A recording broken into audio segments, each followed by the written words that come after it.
Jackson Murphy told us how he would feel last night if Donald Trump were to free his father. What will it mean to you if all of the January 6th prisoners are released on Inauguration Day? It means I'm always going to be in danger. You know, Trump has said that one of the biggest targets is the enemy within. And I'm sure from a lot of perspectives, such as Trump's, I'm one of those examples. So if my father and everyone involved in January 6th is released, I don't know what else to think other than fear. His father threatened to kill him before he knew that his son turned him into the FBI. Now that Donald Trump has freed them all without supervision, every single prison sentence from the longest term of 22 years for the Proud Boys leader Enrico Tarrio for seditious conspiracy to those with short jail sentences for misdemeanors, they've all been erased. The rioters assaulted more than 140 police officers with chemical spray, tasers, bike racks, stolen riot shields, a fire extinguisher, flagpoles, and other weapons. Some arrived to Washington that day with their guns, and former Capitol Police Officer Michael Fanone testified to Congress that other rioters threatened to shoot him with his own gun. Michael Fanone suffered a heart attack and traumatic brain injury from that attack.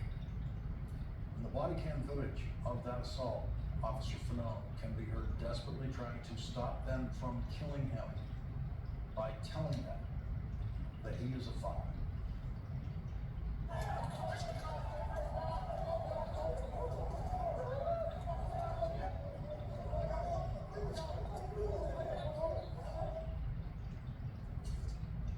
Joining us now is Ryan Riley, justice reporter for NBC News, is the author of Sedition Hunters, How January 6th Broke the Justice System. Also joining us, Andrew Weissman, former FBI General Counsel, former Chief of the Criminal Division for the Eastern District of New York. He's an MSNBC legal analyst.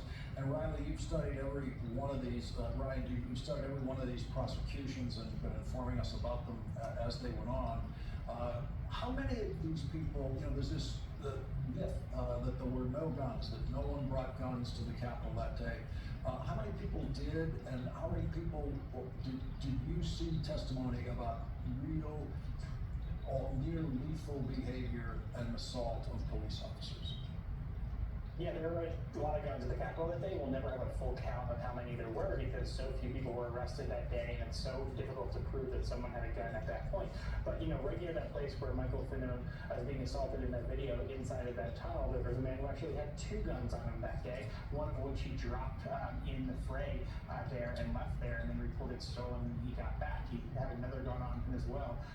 And so that's just one example. But at the tip of the spear, before they actually reached that lower west tunnel, the 2 people at the front of the mob that both had weapons on them, including one that was tucked under their waistband. Actually, I was looking through the recent notifications for the U.S. Attorney's Office on the docket today, involving a lot of these cases. And one case